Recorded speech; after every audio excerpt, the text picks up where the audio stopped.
अस्सलाम नाज़रीन, मैं हूं असद अली तूर, अपने प्रोग्राम असद तूर अनसेंसर्ड में। आज हम जो आपको बताएंगे बड़ी खबरें हैं। एक तो यह है कि 63A की जो आज रिव्यू पिटिशन की पहली समाअत हुई, उसमें कमरा अदालत में कुछ बहुत ही दिलचस्प बातें हुई, वो आपको बताएंगे। इसके अलावा क्या अब आईनी तरमीम के लिए कोई जो जुडिशल पैकेज है, कोई वकील शकील पकड़ा गया है जो अब उसमें कुछ चेंजेस कर रहा है, वो आपको बताएंगे। और तीसरा आपको बताएंगे कि अब जस्टिस मुनीब अख्तर तो नहीं है, तो क्या कोई मज़ीद ख़त आ सकता है। चीफ जस्टिस ने क्या कहानी बताई जस्टिस मंसूर अली शाह और जस्टिस मुनीब अख्तर की, वो भी बहुत ही दिलचस्प है। तो चलिए पहले यहीं से आगाज़ लेते हैं जो कमरा अदालत का माहौल था। सुप्रीम कोर्ट बार के सदर इस 63A के फैसले के ख़िलाफ़ रिव्यू आर्गू कर रहे थे, शहजाद शौकत साहब। तो बिल्कुल बेंच में एक सलीमुल्लाह कलीमुल्लाह का माहौल था। और सबसे दिलचस्प बात यह है कि जजेस के पास आज पूछने के लिए कोई सवाल ही नहीं था। एक होता ना कि जब जजेस होते हैं वो पहले कहते हैं कि जनाब आप इस्टेब्लिश करें आपका केस कैसे बनता है। सुप्रीम कोर्ट बार का रिव्यू टाइम बार्ड था। 17 मई को ये फैसला आया। सुप्रीम कोर्ट बार ने 23 जून को जाके पिटीशन फाइल की।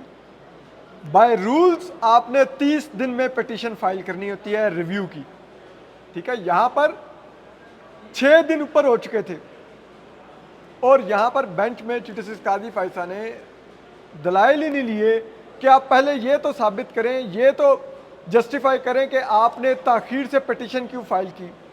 अदरवाइज तो सिर्फ इस ग्राउंड पे भी सुप्रीम कोर्ट बार की पिटीशन मुस्तरद हो सकती थी। लेकिन जाहिर बात है सलीमुल्लाह कलीमुल्लाह था और चीफ जस्टिस काजी फायसा की आंखों का तारा, आंखों के नूर, इस्टेब्लिशमेंट की मोहब्बतों के जिसे कहते हैं एक वो नुमाइंदा शौकत शहजाद साहब कर रहे थे आर्गू। तो उनसे ऐसे क्या आर्गूमेंट्स लेने के आपने क्यों ताखीर से पिटीशन फाइल की थी। सुप्रीम कोर्ट बार ने उनसे ये पूछा गया कि किसने पिटीशन फाइल की थी, तो उन्होंने कहा जी कि वो एहसन भून साहब ने फाइल की थी आर्टिकल 184(3) में। तो चीफ जस्टिस काजी फायसा ने कहा तो इनके बाद फिर रिव्यू भी जब आपने दायर कर दिया तो फिर उसके बाद एहसन भून साहब के बाद कौन सदर आया, उन्होंने कहा जी वो आबिद जुबैरी साहब। तो चीफ जस्टिस ने कहा बड़े तरीके से वो इस्टेब्लिश कर रहे थे कि देखो इस पर हामिद खान ग्रुप भी जो पीटीआई प्रो ग्रुप माना जाता है वो भी चाहता था कि 63A का फैसला ओवरटर्न हो, ठीक है। तो कहते हैं आबिद जुबैरी ने भी विड्रॉ नहीं की जब वो इसके बाद सदर बने सुप्रीम कोर्ट बार के, तो उन्होंने कहा नहीं, इन्होंने कहा ओ ये तो बड़ी सराहने वाली बात है कि तमाम बार के ग्रुप अपनी सियासत से बालातर होकर इस मामले पर एक पेज पर थे।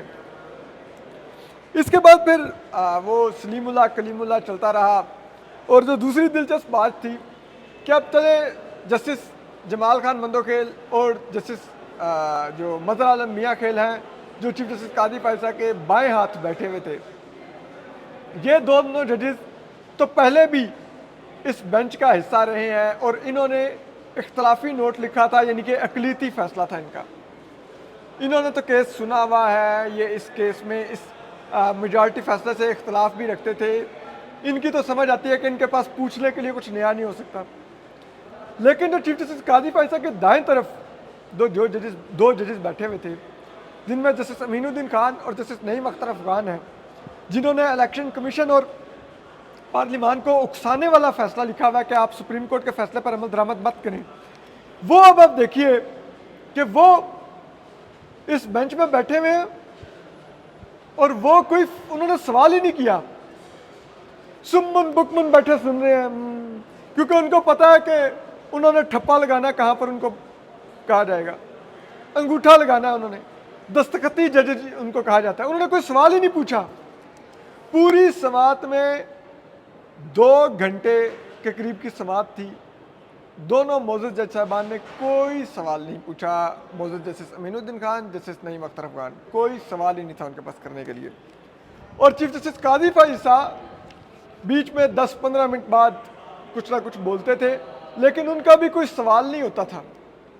उनका भी फैसले के ऊपर एतराज़ होता था कि ये फैसला क्यों है, ये देखो ये फैसला क्या कर दिया है। ये तो अब आप देखें, कोई अगर पार्टी का बंदा अपनी क़यादत बदलना चाहता हो तो वो तो क़यादत के खिलाफ वोट ही नहीं कर सकता इस फैसले के बाद। ये तो जिस तरह अमेरिका में सदारती निज़ाम है, वहाँ पर 5 साल के लिए कोई सदर मुंतखब होता है, तो ये भी इसी तरह का अगर कोई एक दो प्राइम मिनिस्टर बन गया तो फिर वो 5 साल के लिए प्राइम मिनिस्टर है। कोई उसको उसके खिलाफ वोट ऑफ नो कॉन्फिडेंस नहीं आ सकता, कोई उसके अगेंस्ट वोट नहीं कर सकता। तो वो भी इस किस्म के एतराज़ात करते रहे। ठीक है, तो ये मतलब माहौल था कमरा अदालत का। जो बैरिस्टर अली ज़फ़र थे उनको बेंच के ऊपर एतराज़ ही नहीं करने दिया, हालांकि वो बार बार चाह रहे थे कि बेंच के ऊपर, बेंच की तश्कील के ऊपर जिस अंदाज में कमेटी ने किया उसके ऊपर एतराज़ होता, वो भी ना करने दिया गया। और वो हम आपको बताते हैं कि जब अली ज़फ़र साहब और चीफ जस्टिस काज़ी फैसल ने आज एक कहानी सुनाई, वो भी आपको बताते हैं। तो बैरिस्टर अली ज़फ़र बार बार इसरार कर रहे थे कि वो कुछ कहना चाहते हैं, तो चीफ जस्टिस काज़ी फैसल ने उनको बार बार रोका कि आप अभी जाकर बैठ जाएँ, अभी जो हमारी आंखों का नूर है सुप्रीम कोर्ट बार का सदर शहजाद शौकत, उसको आर्गू करने दे, वो खड़ा हुआ है। तो चीफ जस्टिस काज़ी फैसल बार बार अली ज़फ़र साहब को रोकते रहे और उनको कहा कि क्या आपको मेरी बात समझ नहीं आ रही, हम आपकी इज़्ज़त करते हैं, आप भी थोड़ा ख्याल करें। ये वो अली ज़फ़र साहब को कह रहे हैं, शहजाद शौकत को बोलने दें, ये आपके भी सदर हैं। यानी कि वो कह रहे हैं कि ये सुप्रीम कोर्ट बार के सदर हैं तो आप सुप्रीम कोर्ट के लॉयर हैं तो ये आपके सदर बनते हैं। फिर वो कहते हैं जमहूरियत का कभी तो ख्याल कर लें, आपको बाद में भी सुन लेंगे। ठीक है, यानी कि चीफ जस्टिस काज़ी फैसल भी अब जमहूरियत की बात करेंगे, जब एक आमिर बन के प्रैक्टिस एंड प्रोसीजर एक्ट की कमेटी में बैठ गए हैं सदारती आर्डिनेंस के ज़रिए। फिर चीफ जस्टिस काज़ी फैसल ने, जिसे कहते हैं ना, कहा कि जो कुछ हुआ अदालत को आगाह करना चाहता हूँ। यानी कि उन्होंने कहा कि प्रैक्टिस एंड प्रोसीजर एक्ट की कमेटी में जो कुछ हुआ है उस पर अदालत को आगाह करना चाहता हूँ। उन्होंने कहा कि जस्टिस मुनीब अख्तर को कल समाअत के बाद बेंच में शमूलियत की दरख्वास्त भेजी थी, लेकिन जस्टिस मुनीब अख्तर ने अपनी पोजीशन बरकरार रखी कि वो बेंच में इस तरह शामिल नहीं होंगे। ठीक है, फिर वो कहते हैं कि मैंने कमेटी इजलास में जस्टिस मंसूर अली शाह को इस बेंच में शामिल करने की सिफारिश की थी। यानी कि आज सुबह 9 बजे चीफ जस्टिस काज़ी फैसल ने बताया कि उन्होंने कमेटी का इजलास बुला रखा था और चीफ जस्टिस का कहना था कि उन्होंने कमेटी का इजलास जब आज सुबह 9 बजे शुरू हुआ तो उन्होंने रजिस्ट्रार जो सेक्रेटरी हैं कमेटी की जजीला असलम साहिबा, उनको कहा कि वो जस्टिस मंसूर अली शाह से दरख्वास्त करें कि वो कमेटी में शामिल हों। तो जब जस्टिस मंसूर अली शाह के, वो कहते हैं कि दफ्तर से रब्ता किया गया और उनके सेक्रेटरी से पूछा गया तो उन्होंने जस्टिस मंसूर अली शाह से पूछ के बताया कि जस्टिस मंसूर अली शाह कमेटी के इजलास में आने से इनकार कर रहे हैं, वो नहीं आएंगे। तो उसके बाद वो कहते हैं कि मैंने जस्टिस मंसूर अली शाह का नाम ही जस्टिस मुनीब अख्तर की जगह इस बेंच में तजवीज़ किया था, लेकिन जब जस्टिस मंसूर अली शाह कमेटी के इजलास में ना आए तो फिर हमारे पास कोई ऑप्शन नहीं बचा और हमने फिर कहा कि ये ना हो कि दीगर बेंचेस भी डिस्टर्ब हों, तो जस्टिस नईम अख्तर अफगान क्योंकि मेरे बेंच का हिस्सा भी हैं, तो फिर मैंने कहा कि उन्हीं को इस प्रैक्टिस एंड प्रोसीजर एक्ट की तरह की कमेटी से हम इस 63A वाले बेंच का हिस्सा भी बना लेते हैं जस्टिस मुनीब अख्तर की जगह, और फिर हमने उनको शामिल कर लिया। और चीफ जस्टिस काज़ी फैसल ने, फिर आपको पता है मुल्क में माहौल इस वक्त पैदा हुआ है जो ख़त लिखे जा रहे हैं जजेस की तरफ से, तो चीफ जस्टिस काज़ी फैसल ने उस बारे में तंज़न कहा कि आजकल सबको मालूम है कि सुप्रीम कोर्ट में क्या चल रहा है, आजकल सुप्रीम कोर्ट में कुछ भी बंद दरवाज़ों के पीछे नहीं हो रहा। यानी कहने कि बंद दरवाज़ों के पीछे कुछ नहीं हो रहा, सब जजेस एक दूसरे को खत लिख रहे हैं और खत मीडिया में आ रहे हैं।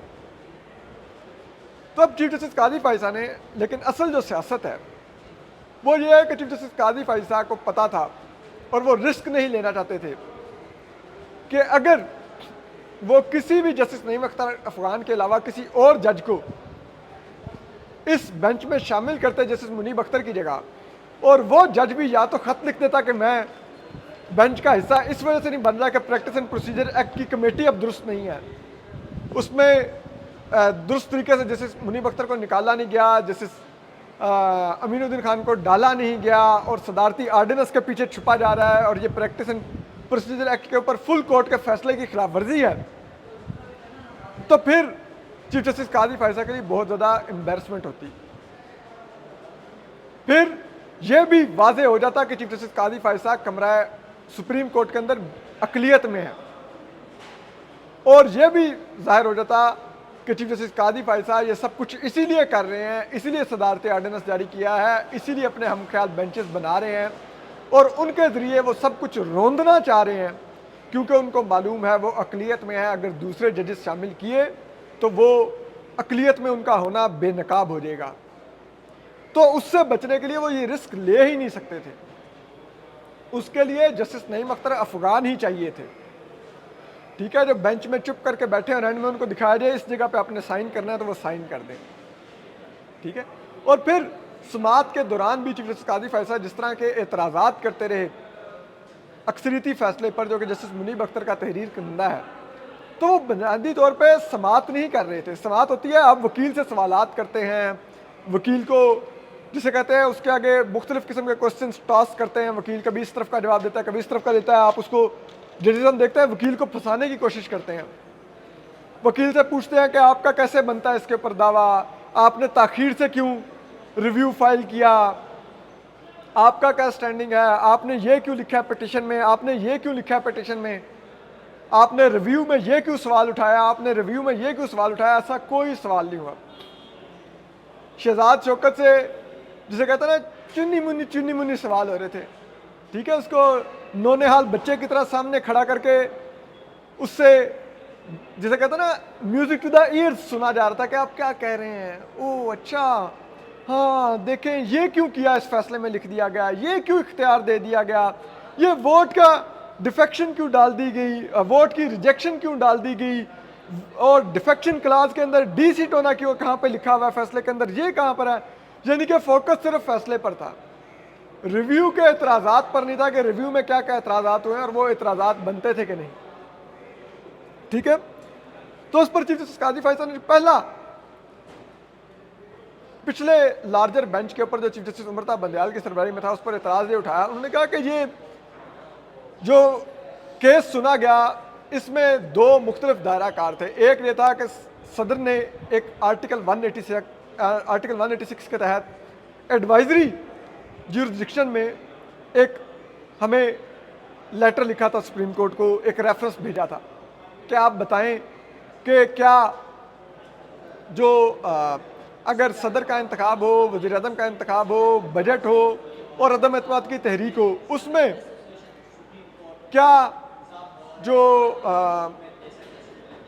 पार्टी मेंबर है वो अपनी पार्टी डायरेक्शन से हट के कौमी असम्बली में वोट दे सकता है, और क्या उस पर लाइफ टाइम डिस्क्वालिफिकेशन अप्लाई होगी या उस टर्म की डिस्क्वालिफिकेशन अप्लाई होगी या सिर्फ उसी वक्त के लिए वो डी सीट होगा और वो दोबारा इलेक्शन लड़ सकेगा।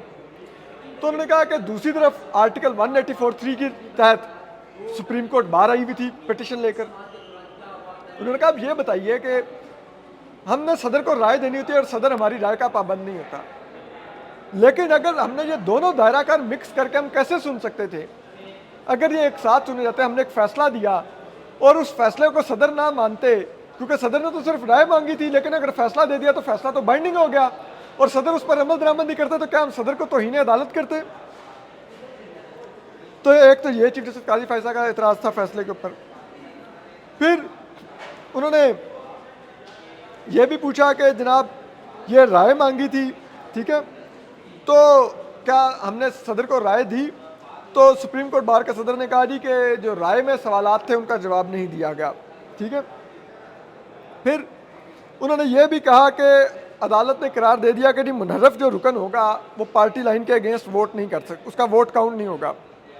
ठीक है, फिर ये था कि रुकने चीफ जस्टिस काजी फैसला ने कि लाइक ये कैसे हम फैसला करेंगे किसी के ज़मीर का कि वो ज़मीर की आवाज़ पर वोट कर रहा है या वो किसी दबाव में वोट कर रहा है, वो वोट बेईमानी में दे रहा है। तो उन्होंने कहा कि फैसला हम कैसे कर सकते हैं, किसी के ज़मीर को हम कैसे जांच सकते हैं।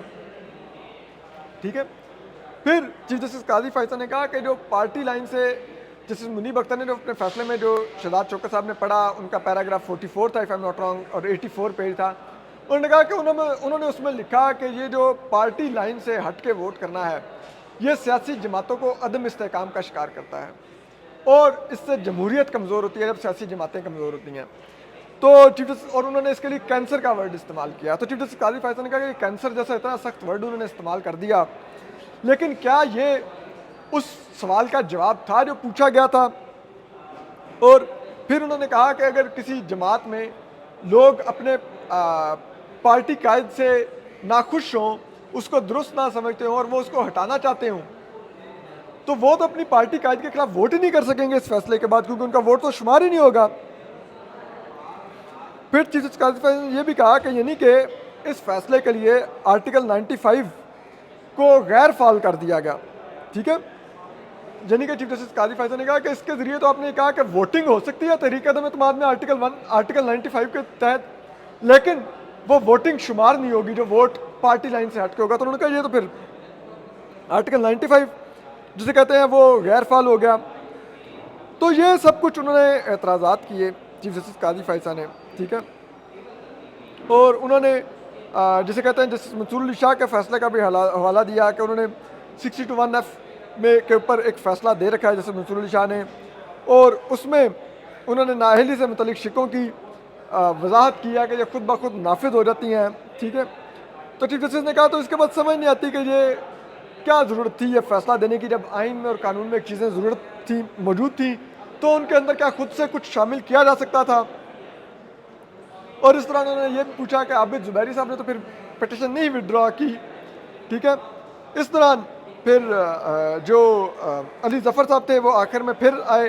ठीक है, और उन्होंने कहा कि जी मैं इमरान खान साहब का वकील हूँ। चीफ जस्टिस ने कहा लेकिन इस केस में फ़रीक तो PTI थी, लेकिन चलिए आप इमरान खान या PTI जिसकी तरफ से भी करना चाहें, आप सेनेटर हैं PTI के तो आप कर सकते हैं, आप आर्गू करें। तो उन्होंने कहा कि मैं कमेटी के ऊपर अपने एतराज़ के ऊपर आर्गू करें। तो चीफ जस्टिस ने कहा ये हम कल सुन लेंगे और आपका एतराज़ सुनेंगे, आप ठहर जाइए, थोड़ा जमहूरियत चलने दीजिए। तो यानी कि यह चीफ जस्टिस काजी फैसल का आज तर्ज अमल था। अपने लाइक माइंडेड जजेस उन्होंने बताए हुए थे। पहले तो लगता था कि ये फैसला शायद आएगा 3-2 से, फिर लगता था 4-1 से आएगा, अब तो यूनानिमस फैसला नज़र आ रहा है। चीफ जस्टिस काजी फैसल एक और बात का भी बहुत क्रेडिट लेते थे कि मैं जो बेंचेस बनाता हूँ उसके बाद कोई प्रिडिक्ट नहीं कर सकता कि क्या फैसला आएगा। अब तो उनके लेटर पढ़ के पता चल जाता है कि वो क्या करने जा रहे हैं, और उनके बेंचेस बनाए हुए से पता चल जाता है क्या वो करने जा रहे हैं। तो चीफ जस्टिस काजी फैसल जो इस वक्त सुप्रीम कोर्ट में अकलियत में है, अब उनके ऊपर गवर्नमेंट का इन्हिसार है कि वो यहाँ से जैसे ही 63A का फैसला रिवर्स करेंगे और वोट को शुमार करना जायज़ करार दे देंगे कि बेशक पार्टी लाइन से हट के वोट हो, हार्स ट्रेडिंग के लिए वोट शुमार होगा, उसको गिना जाएगा। तो हुकूमत फौरी तौर पे वो कॉन्स्टिट्यूशनल अमेंडमेंट, वो 26वीं आइनी तरमीम, वो जुडिशल पैकेज, वो वफाकी आइनी अदालत जो कायम करनी है उसके लिए जो पैकेज है वो पेश कर देगी और वो पास करवा लेगी। और अब ज़राए ये बता रहे हैं कि हुकूमत ने, हुक्मरान जमातों ने एक निजी वकील की खिदमात ली हैं जो अब उस 26वें आइनी तरमीम के मसवदे को मज़ीद ज़रा वो उसकी देखभाल कर रहे हैं, उसमें चीज़ें एडिशन और उसकी कर रहे हैं, और फिर वो मुसवदा मौलाना फजल रहमान साहब को शेयर करके उनको ऑन बोर्ड लिया जाएगा। और इसके लिए ज़राए बताते हैं कि इस वक्त तमाम ऑप्शन ज़ेरे गौर हैं। एक ऑप्शन ये भी है कि जो वफाकी आइनी अदालत का जज होगा उसकी उम्र 2 साल बढ़ाई जाए, 3 साल बढ़ाई जाए, 68 साल की जाए, या बिल्कुल ना बढ़ाई जाए। इसके अलावा चीफ जस्टिस काजी फैसल को वफाकी आइनी अदालत ले जाने का ऑप्शन भी मौजूद है। इसके अलावा जस्टिस जमाल खान मंदोकेल और जस्टिस अमीनुद्दीन खान, उनको भी ऑप्शन मौजूद है कि उनको भी वफाकी आइनी अदालत ले जाकर चीफ जस्टिस बनाया जा सकता है। और अब आप बताइए कि इन जिन जजेस के बारे में ये बातें चल रही हैं, और अगर ये बातें दुरुस्त हैं तो इन जजेस का इस पिटीशन में बराह रास्त इस केस में मुफाद वाबस्ता है, क्योंकि इस केस के नतीजे में ही हुकूमत ने वो आइनी तरमीम पास करनी है वोट तोड़ के। तो वो सब कुछ हार्स ट्रेडिंग करके जो वोट होने हैं उसमें इन लोगों का मुफाद जुड़ा हुआ है। उस सब के बावजूद ये लोग ये केस सुनना चाहते हैं। और आपको पता है सुप्रीम कोर्ट के 12 जजेस, 10 से 12 जजेस कन्विंस्ड हैं कि इस वक्त क्या खेल खेला जा रहा है, और उसमें चीफ जस्टिस काजी फैसल भी कहाँ पर खड़े हुए हैं। बाहर वकला ये बात कर रहे हैं, मीडिया सारा ये बात कर रहा है। तो ये जो 4 जजेस आज चीफ जस्टिस काजी फैसल के साथ बैठे हुए हैं, क्या इनको नहीं पता कि क्या हो रहा है? तो क्या ये करके, तो क्या ये उस खेल का हिस्सा नहीं बन रहे? क्या ये मोहरे नहीं बन रहे? ये तमाम सवालात मुर्रिख तय कर देगा कि किस तरह से इनका अपना भी मुफाद वाबस्ता था और उस मफाद के लिए ये उस बेंच में शामिल हुए। हमें वो माजी याद आने लग गया जब चीफ जस्टिस उमर साहब बंदयाल होते थे, तो आबिद जुबैरी साहब उनके सामने खड़े होके म्यूजिक टू द ईयर्स वाले उनकी मर्जी के आर्गूमेंट्स देते थे। आज चीफ जस्टिस काजी फैसला थे और शहजाद शौकत साहब उनके सामने खड़े वही काम कर रहे थे। यानी कि चेहरे बदलते हैं, वारदातें वही हैं, मोहरे उसी तरह चलते हैं, स्क्रिप्ट वही है। और यही इस मुल्क का अलमिया है कि इस मुल्क को कभी भी खुले जहन से जमहूरी असूलों के तहत आइन और कानून पर नहीं चलने दिया गया। अगर ये डिसाइड हो गया है कि जस्टिस मंसूर अली शाह हमारे हाथ अभी नहीं आ रहा, बात का तो पता नहीं, तो बस फैसला कर लिया गया कि नहीं आने देना। ये देख लिया गया कि चीफ जस्टिस काजी फैसला ने बदल लेना है जस्टिस मुनीब अख्तर से, तो उसका फ़ायदा उठाया जाए। ये है पाकिस्तान, ये है हमारा निज़ाम। तो अब देखते हैं, हम आपको अपडेट करते रहेंगे। अपना ख्याल रखिए। अल्लाह हाफिज़।